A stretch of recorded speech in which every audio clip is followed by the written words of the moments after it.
Committee റിപ്പോർട്ടിന്റെ ആഘാതത്തിൽ നിന്നും മലയാള സിനിമ ഒരു വിധം കയറി വരികയായിരുന്നു.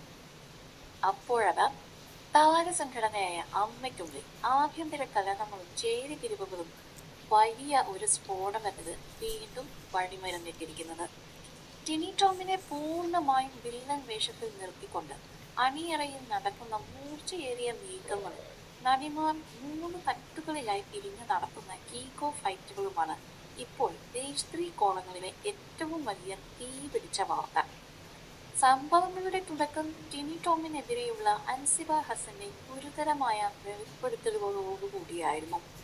ടിനി തനിക്ക് നേരെ ജിഹാദി അധിക്ഷേപവും മതതീവ്രവാദ ആരോപണങ്ങളും ഉന്നയിച്ചു എന്നായിരുന്നു അൻസിബയുടെ പരാതി. വിഷയം കൊടുമ്പിരി കൊണ്ടതോടെ ജൂൺ 1-നും 3-നും ഇടയിൽ തെളിവുകൾ സഹിതം എക്സിക്യൂട്ടീവ് കമ്മിറ്റിക്ക് മുന്നിൽ ഹാജരാകാൻ അമ്മ അൻസിബയോട് ആവശ്യപ്പെടുകയുണ്ടായി. എന്നാൽ തനിക്ക് നീതി ലഭിക്കണമെങ്കിൽ പാലക്കാട് MLA രമേശ് പിഷാരടി, ധ്യാൻ ശ്രീനിവാസൻ, മാലപാർവതി എന്നിവരെല്ലാം അടങ്ങുന്ന ഒരു പ്രത്യേക സമിതി തന്നെ കേൾക്കണം എന്ന കടുത്ത നിബന്ധന അൻസിബ മുന്നോട്ട് വെച്ചു. എന്നാൽ കേവലം അധിക്ഷേപ പരാതികൾക്കും അപ്പുറം വലിയ ഒരു രാഷ്ട്രീയവും ഗ്രൂപ്പ് കളിയുമാണ് ഇതിനു പിന്നിൽ എന്ന സിനിമാ ലോകത്ത് അടങ്ങിയും അല്ലാതെയും സംസാരമുണ്ട്. ഹേമ കമ്മിറ്റിക്ക് ശേഷം സ്ത്രീകൾക്ക് മുൻഗണന നൽകിക്കൊണ്ടാണ് ശ്വേത മേനോൻ പ്രസിഡന്റായും കുക്കു പരമേശ്വരൻ ജനറൽ സെക്രട്ടറിയായും പുതിയ ഭരണസമിതി വന്നത്.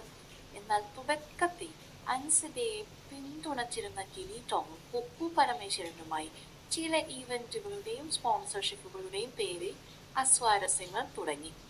ചലച്ചിത്ര അക്കാദമി ഭാരവാഹിയും ഇടത് അനുഭാവിയുമായ കുക്കു പരമേശ്വരനുമായി നടത്തിയ തിരുവനന്തപുരം യാത്രയ്ക്ക് ശേഷമാണ് അൻസിബയുടെ നിലപാടുകളിൽ മാറ്റമുണ്ടായതെന്ന് പറയപ്പെടുന്നുണ്ട്.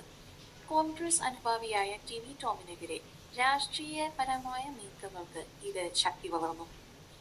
കൂടാതെ ഒരു ഷൂട്ടിംഗ് ലൊക്കേഷനിൽ വെച്ച് പരികിത സാബു നൽകിയ ഉപദേശത്തിന്റെ അടിസ്ഥാനത്തിലാണ് അൻസിബ വ്യക്തിപരമായ കാരണങ്ങളാൽ രാജിവെച്ച ശേഷം ടിനിക്കെതിരെ പോലീസിലും കോടതിയിലും പരാതിയുമായി ഇറങ്ങി പുറപ്പെട്ടതെന്ന റിപ്പോർട്ടുകളും അണിയറയിൽ വൻതോതിൽ പ്രചരിക്കുന്നുണ്ട്.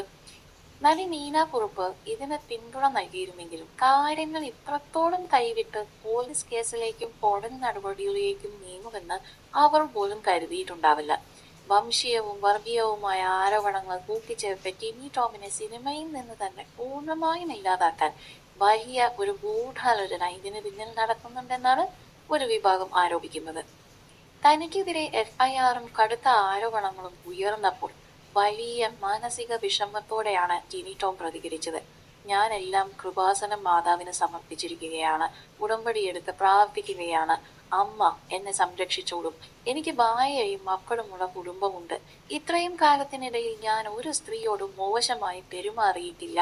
എന്റെ അഡ്വക്കേറ്റ് പറഞ്ഞതുകൊണ്ട് ഞാൻ കൂടുതലൊന്നും സംസാരിക്കുന്നില്ല. ഒന്നും പറയരുതെന്ന് അമ്മയും വിലക്കിയിട്ടുണ്ട്. ടിനി ടോമിന്റെ ഈ വാക്കുകൾ അദ്ദേഹത്തിന്റെ കുടുംബത്തെയും ആരാധകരെയും ഏറെ സങ്കടത്തിലാഴ്ത്തിയിട്ടുണ്ട്. അതേസമയം നാവികസേന ഓഫീസറുടെ മകളായ ശ്വേത മേനോൻ ഈ വിഷയത്തിൽ ആരുടെയും പക്ഷം പിടിക്കാതെ നിഷ്പക്ഷമായ നിലപാടാണ് സ്വീകരിച്ചത്. ആരെയും തള്ളിപ്പറയാതെ നിയമവും സത്യവും കഴിയട്ടെ എന്ന നിലപാടിലാണ് ശ്വേത ഉറച്ചു നിൽക്കുന്നത്. ആഭ്യന്തര ഈഗോകളും നിസ്സാര വഴക്കുകളും കാരണം സിനിമ മേഖലയോടുള്ള ജനങ്ങളുടെ ബഹുമാനം നഷ്ടപ്പെടുന്ന അവസ്ഥയിലേക്കാണ് കാര്യങ്ങൾ ഇപ്പോൾ നീങ്ങുന്നത്. ഒരു വശത്ത് സിനിമയിലെ നിലനിൽപ്പിനായുള്ള നിയമ പോരാട്ടങ്ങളും, മറുവശത്ത് വ്യക്തിഹത്യയും ഗൂഢാലോചന ആരോപണങ്ങളും. സിനിമയിലെ ഈ വടംവലിയും സത്യമെന്താണെന്ന് കാലം തന്നെ തെളിയിക്കും. ടിനി ടോമിനെതിരെയുള്ള ഈ അണിയറ നീക്കങ്ങളെക്കുറിച്ചും അൻസിബയുടെ നിലപാടുകളെക്കുറിച്ചും അമ്മയുടെ ഉള്ളിൽ പുകഞ്ഞുകൊണ്ടിരിക്കുന്ന പ്രശ്നങ്ങളെക്കുറിച്ചും നിങ്ങളുടെ അഭിപ്രായങ്ങൾ എന്താണ്? തീർച്ചയായും താഴെ കൊമന്റുകളായി രേഖപ്പെടുത്തണേ.